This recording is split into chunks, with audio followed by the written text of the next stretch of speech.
Draft fans, this is the mock you've all been waiting for. Twomey released his Phantom Draft tonight on the 17th of November at about 6 o'clock. There was people smashing the refresh button everywhere around Australia waiting for this to come out, as it is one of the best guides as to what the final results of the draft is going to look like in a day or two's time. But before we get stuck into it, I wanted to go back and do a little bit of digging to see how accurate Cal has been over the years, because it's really interesting, because I guess a lot of the overwhelming reactions that I've seen from his Phantom Draft from tonight was that it's set in stone. That's the order. And I was even guilty of feeling that way as well. But the reality is there's still the actual draft to play out. But going back and having a look, I went back through from 2020 up to 2024.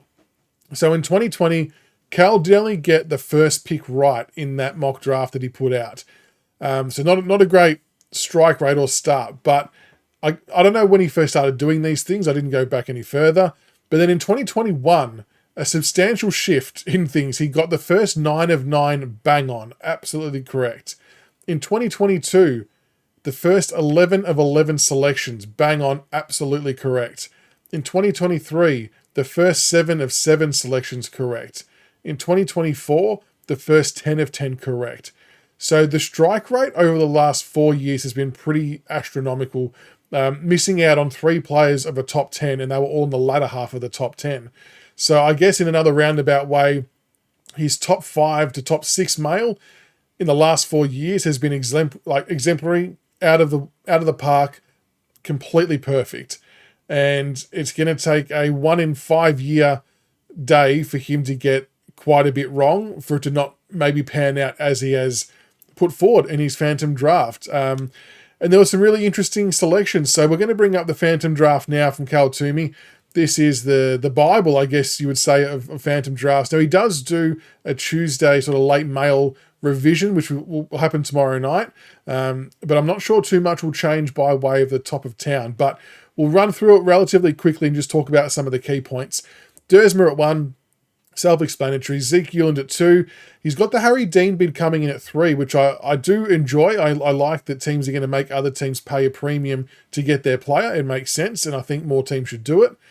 West Coast, so this is where it starts to get a little bit more interesting. West Coast, Duff Tytler at 4. So even he is sold on the Dersmer and Duff Tytler combo. So, I mean, based on history of his accuracy, you almost have to lock that in. Things can change, but history says it's more likely going to be right than not. Then you got some bids coming in from the Tigers for Patterson and Annabelle, which make complete sense, and I would be hoping we do exactly this. But what come next? Pick 7 and 8 for Richmond. This is probably the one that threw me, because for those of you who watched Gettable during the day, they had Ry Geishan on with Riley and Cal, and I don't think I was alone in this, but I would come away from that interview penciling in Xavier Taylor as a near-on certainty to be at the club based on just the conversations and the way it kind of unfolded. But then come the Cal Twomey Phantom Draft, pick 7, Sam Cumming, pick 8, Sullivan Roby. Now, even in my own mock draft, I said that would be my absolute preference for the pair if I was picking how I want to pick it, but it's not what I thought the club would do. So I actually did go the South Australian combo of Cumming and Sharp. But I would be ecstatic if we walk away with Cumming and Roby, and there'd probably be a lot of pissed off and upset Essendon supporters as well. And there's going to be a heartbroken fan base one way or another at the end of this, I've got no doubt. But I suppose what's interesting is a lot of the talk about Cumming, it felt like a lot of it was based off the recent trip that Blair Hartley had there.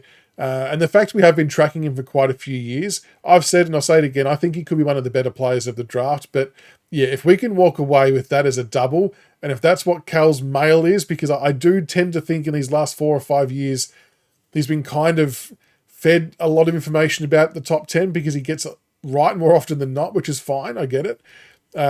We should walk away pumped with that result.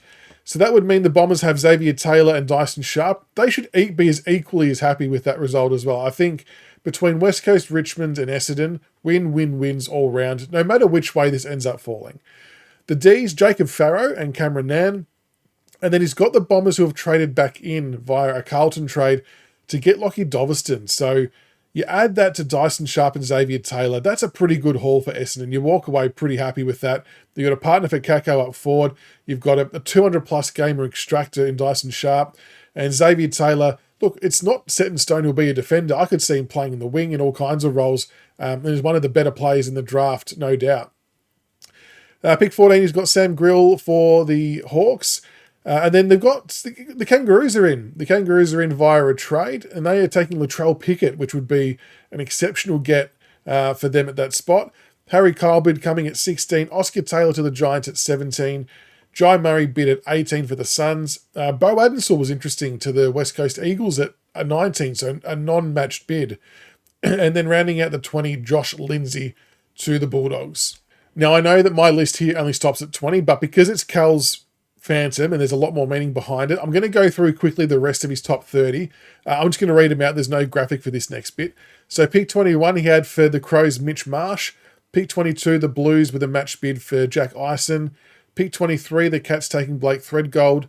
Pick 24, West Coast, Tyler Williams with a match bid. Pick 25, the Bombers with Adam Swade with a match bid.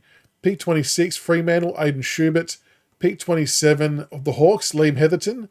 Pick 28, North Melbourne again, Harley Barker. Harley Barker at pick 28. God damn, if that happens, I'll be fuming. Pick 29, Sydney, Lockie Carmichael. And pick 30, Lewis Emmett for the Western Bulldogs. So that was Cal Twomey's Phantom top 30.